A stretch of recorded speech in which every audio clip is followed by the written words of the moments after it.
하나님의 말씀은 사무엘상 12장 16절로 시작합니다. 하나님은 사사시대에서 왕정시대로 가는 과도기에 사무엘 선지자를 사용하셨습니다. 이 과정에 보면 하나님께서 이스라엘을 어떻게 대하셨는가 참 놀랐습니다. 그러니까 사무엘상 8장에 보게 되면 이스라엘 장로들이 사무엘 선지자에 찾아와서 왕을 세워달라고 이야기를 합니다. 그때 그 사무엘 선지자가 왕을 세워달라는 것을 싫어하죠. 그렇지만 선지자로서 하나님께 물어봅니다. 그때 하나님께서 너를 싫어하는 것이 아니라 내가 이스라엘의 왕이 되는 걸 싫어한다. 그러나 그들의 요구는 들어주라.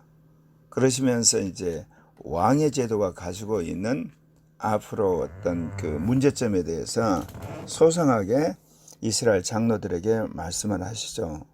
핵심은 그렇습니다. 왕이 아들들을 데려다가 결국은 군사로 삼고 여러 가지 일들을 시킨다는 거죠. 그리고 딸들을 데려다가 음식을 만들게 하고 요리를 하게 되고, 그리고 이스라엘 백성들이 가지고 있는 어떤 곡식이나 포도 소산의 10분의 1을 거두어서 관리나 신하들에게 줄 것이라는 거. 또 이스라엘 백성들이 가지고 있는 노비나 그리고 아름다운 소년들의 나귀들, 그거 데려다가 일을 시키게 될 것이다. 그 이야기를 하면서 결국 왕이 이스라엘 백성들을 위해 군림하게 될 것이라는 왕의 제도의 병폐에 경고를 합니다. 그리고 나서는 이스라엘 백성 가운데서 하나님이 숨겨놨던 사람 사울을 왕으로 세우는 거죠. 근데 그것도 하나님께서 단계적으로 세우시죠. 첫 번째는 수베 땅으로 베냐민 지파의 그 사울이 아버지가 명령한 암나귀를 찾으러 갔다가 선지자 사무엘을 만나 기름 부음 받습니다. 그 이어서 이제 미스바에서 사무엘이 이스라엘 12지파를 모아놓고 이제 거기서 하나님의 말씀에 따라서 베냐민 지파를 뽑고, 그리고 마드리 가문, 그리고 나중에 기스의 아들 사울을 왕으로 지명을 합니다. 그렇다고 해서 사울이 왕으로서 행세하는 건 아니에요.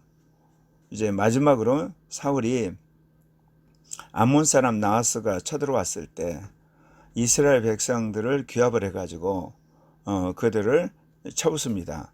그래서 명실공히 길갈에서 이제 사울이 왕으로 추대됩니다.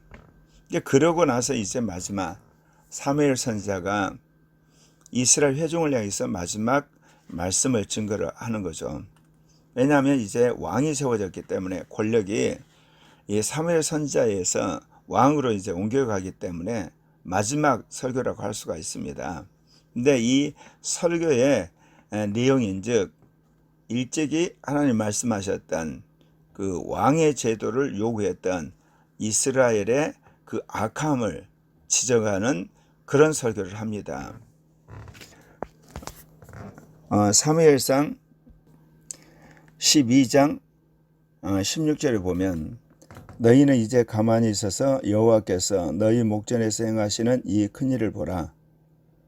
오늘은 밀베는 때가 아니냐. 내가 여호와께 아뢰리니 여호와께서 우리와 비를 보내사 너희가 왕을 구한 일 곧 여호와의 목전에서 범한 죄악의 금을 너희에게 밝히 알게 하시리라. 그러니까 하나님께서 이스라엘이 요구하는 그 왕을 주님께서 허락하시죠. 그래서 사무엘 선지자를 통해서 사울을 왕으로 이제 세우지 않습니까? 그래서 왕이 세워졌어요. 근데 왕이 세워지고 나서 다시금 왕의 제도를 구한 그들의 악함을 지적합니다. 그 방식은 뭐냐? 사울이 하나님을 향해서 기도를 했더니 하나님께서 놀랍게 그 이스라엘 가운데 우리와 비를 보내심으로 이스라엘 백성이 그 왕을 구한 것이 악하다는 그 말에 대한 증거를 보여주시는 거죠. 이에 사무엘이 여호와께 아뢰매 여호와께서 그날에 우리와 비를 보내시니 모든 백성이 여호와와 사무엘을 크게 두려워하니라. 하나님의 이스라엘 백성들의 요구를 받아서 왕으로 세운 연후에 다시금 왕의 제도에 대해서 이렇듯 그것이 얼마나 악한 것인가를 상기를 시키는 겁니다. 그러니까 하나님께서 이스라엘 백성들을 그 훈련시키는 방식 자체가 정말 탁월하고 놀랍다는 거죠. 이스라엘 백성이 욕을 하니까 왕의 제도에서 이야기를 한 다음에 사울을 왕으로 세우고 이제 왕으로 세우니까 마지막 사무엘 선지자를 통해서 다시금 그들이 비록 왕을 이제 세우게 되었지만 그것이 악한 행위였다는 걸 지적을 하시는 거예요. 그러면서 이렇듯 하나님께서 우리와 비를 보내가지고 그들이 왕을 구한 것 자체가 하나님 앞에 악한 거라는 것을 하나님이 인식을 시키십니다. 그러니까 모든 백성이 사무엘을 향해서 그렇게 이야기하죠. 당신의 종들을 위하여 당신의 하나님 여호와께 기도하여 우리가 죽지 않게 하소서. 우리가 우리의 모든 죄에 왕을 구하는 악을 더하였나이다. 왕을 구한 것이 죄는 아니었어요. 그러나 하나님을 왕으로 모시기 싫어하는 그 악을 더한 거거든요. 그러니까 하나님께서 어쩔 수 없이 이스라엘 가운데 왕을 주님이 세우시기는 하셨지만 그것이 악한 행위였다는 것을 명확하게 인식을 시키는 것입니다. 그러면 왜 주님께서 사무엘 선지자를 통해서 이 왕을 구한 것이 악한 것을 주지를 시키냐면 이스라엘 백성들이 이 왕의 제도가 앞으로 불러일으킬 민족적인 재난 또는 어려움을 두고두고 기억하게 하기 위해서 그렇습니다. 그리고 특별히 왕이 하나님 앞에서 정말 율법을 지키고 그리고 신실한 그런 선정을 베푸도록 주님이 경고하시기 위해서 그랬던 거죠. 그렇지만 사무엘이 백성들을 향해서 다시금 그들을 위로하면서 경고하는 것을 그가 잊지 않습니다. 사무엘이 백성에게 말하기를 두려워하지 말라. 너희가 과연 이 모든 악을 행하였으나 여호와를 따르는 데서 돌아서지 말고 오직 너희 마음을 다하여 여호와를 섬기라. 하나님께서 이미 왕의 제도를 주셨지 않습니까? 그래서 왕이 세워진 이 마당에 다시금 왕정을 폐할 생각은 없으시죠. 그러나 너희가 왕을 이렇게 구했던 그 악한 마음, 그것을 이제 너희들이 인식을 하고 하나님을 섬기는 데 있어서 소홀하지 말라고 경고를 하는 거죠. 그래서 여호와를 따른 데서 돌아서지 말고 오직 마음을 다해서 여호와를 섬기라 그렇게 이야기를 합니다. 그런데 앞으로 이 이스라엘 왕이나 이스라엘 백성들이 여호와를 섬기는 데서 돌아서서 우상을 섬긴다든지 그리고 이방 문화를 따르는 그 위험성을 주님께서 아셨기 때문에 재차 이게 경고하시는 거죠.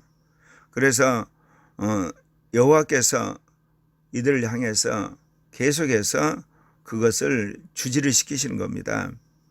여호와 섬기는 데 돌아서서 유익하게도 못하고 구원하지도 못하는 헛된 그런 신을 섬기지 말라고 말씀을 하시는 거죠.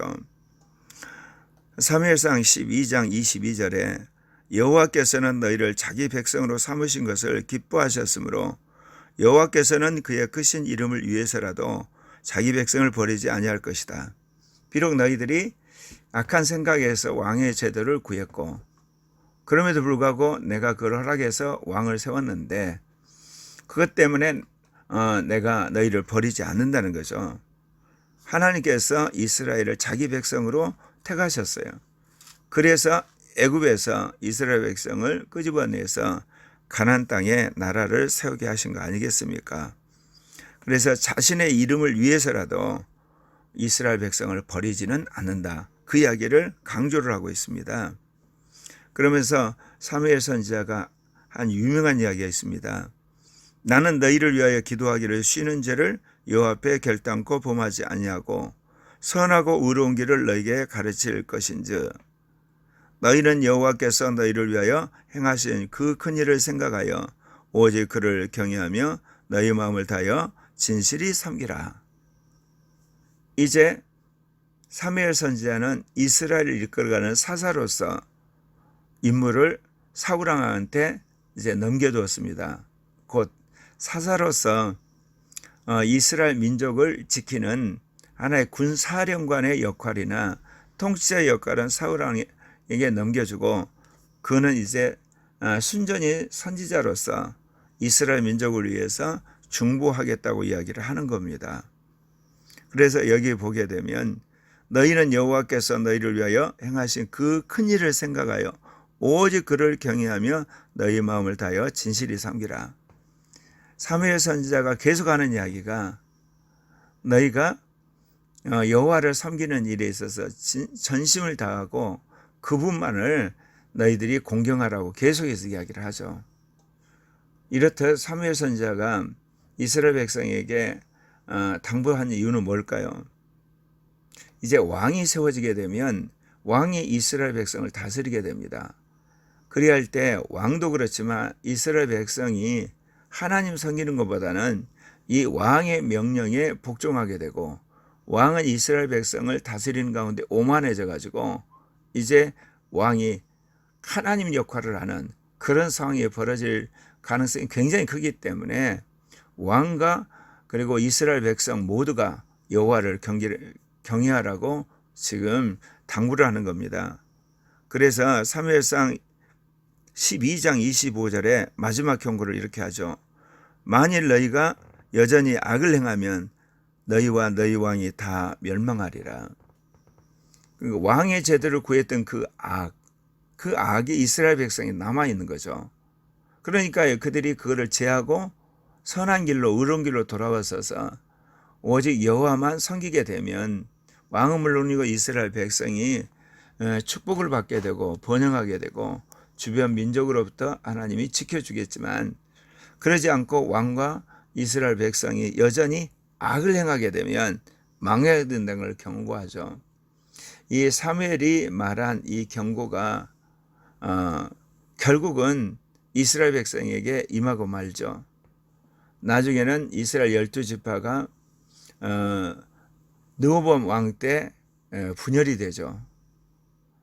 하나님께서는 이스라엘 전체가 우상 숭배에 가는 걸 막기 위해서 12지파 가운데 10지파를 떼서 북이스라엘 왕국, 2지파를 떼서 남유다 왕국으로 세우는데 남유다 왕국이 다윗 왕의 믿음을 이어서 여호와를 섬기는 그 신앙을 더 철저하게 그들이 받아들이고 유지를 하죠. 그래서 북이스라엘 왕국은 세운 지 얼마 안 돼서 BC 722년에 망해버리고 맙니다. 그리고 남유다 왕국도 그 뒤로 더 존속은 하지만 BC 587년에 망하거든요. 오늘 사무엘 선지자가 말한 경고가 참 애석하게도 이스라엘 역사 가운데 그대로 이루어지고 맙니다. 곧 사무엘상 12장 25절에 말한 만일 너희가 여전히 악을 행하면 너희와 너희 왕이 다 멸망하리라. 그러나 그 북이스라엘의 그 백성과는 달리 남유다의 백성들은 바벨론으로 끌려갔지만 70년 만에 다시 돌아오게 됩니다. 돌아와서 그들이 회파된 예루살렘 성전을 다시금 재건하게 되죠. 그게 유명한 스룹바벨 성전입니다. 그리고 나서 그들이 정치적으로는 주권을 상실했지만 종교적으로는 공동체를 이루고 여호와를 경외하는 그 신앙을 이어가죠. 그래서 훗날 거기서 에스라 학사 이후로 유대교가 만들어지게 되고 유대교 체제 안에서 약속하신 메시아가 예수로 오시는 겁니다. 주님께서는 인간의 악함을 아시지만 어떨 때는 그걸 알아도 응답해 주실 때가 있습니다. 그러나 우리 안에 있는 악이 계속 자란 것을 주님께서 아시기 때문에 요구는 들어주지만 그 악함에서 떠나라고 경고를 하시는 겁니다. 그래서 가장 우리가 신앙생활에서 좋은 길은 하나님이 원하고 하나님이 기뻐하는 것을 선택하는 겁니다. 그러나 대부분 경우는 하나님이 내심 싫어하지만 우리가 요구하니까 응답할 때가 있어요. 근데 그것이 흔쾌히 하나님이 응답한 게 아니에요. 우리 안에 있는 악이 자랄 가능성이 있기 때문에 경고를 하시는 겁니다. 그리고 그 경고대로 주의 말씀을 섬기지 않으면 비록 응답은 받았으나 그것 때문에 마지막 심판을 받을 수도 있습니다.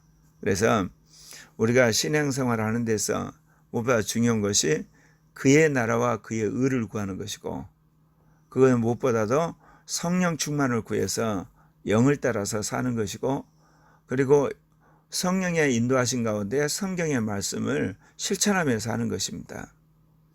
그러나 우리가 이렇게 항상 그의 나라와 그의 의를 구하고 성령을 따라 살지는 못하잖아요. 그래서 어떤 때는 우리가 이런 육신적인 요구를 할 때가 있어요. 근데 하나님은 그걸 아시고 응답해 주시거든요. 그럴 때 하나님이 응답해 주실 때 자기 자신을 돌아봐야 돼요. 비록 응답은 했지만 내 안에서 악함이 있고 어떤 육신적인 의도가 있고 자기를 드러내려는 것이 있었거든요. 그렇다면 하나님이 응답한 시점에 다시 돌이켜서 우리 안에 있는 악한 가치관이나 육신적인 의도들, 그런 자기 중심적인 거를 이제 절치부심해서 우리가 그거를 개혁을 해야 돼요. 그래서 정말 하나님이 원하시는 그런 사람이나 그런 공동체나 그런 제도로 돌아가야 되거든요. 그렇게 되면 오래오래 그 개인이나 또는 가문이나 또는 교회, 교단이 유지되죠. 그러지 않고 하나님이 허락한 것을 그들이 정말 하나님이 기뻐하셔서 허락으로 착각을 하게 되면 그 악이 자랍니다. 그래서 개인이나 교회나 교단이 망해버리는 겁니다. 이제 말씀을 마치려고 합니다. 하나님이 우리에게 응답하시는 게 두 가지가 있습니다. 정말 하나님이 기뻐하시고 바래서 우리에게 전적으로 밀어주는 응답이 있고요. 하나는 하나님이 내심 싫지만 당신의 자녀들이 그렇게 해달라니까 응답을 하십니다. 그러나 이런 경우에는 응답받고 나서 우리 스스로 자기 개혁을 해야만 망하지 않고 결국 오래 갑니다. 그러지 않고 응답받은 그것이 하나님의 정말 기뻐하시는 뜻으로 착각을 하게 되면 악이 자라서 결국 망하고 맙니다. 제가 성령 받은 지 40여 년 동안 저의 삶의 모토가 후자가 아니라 전조였습니다. 정말 하나님이 원하시고 기뻐하시는 길만을 어떻게 하면 선택할 것인가.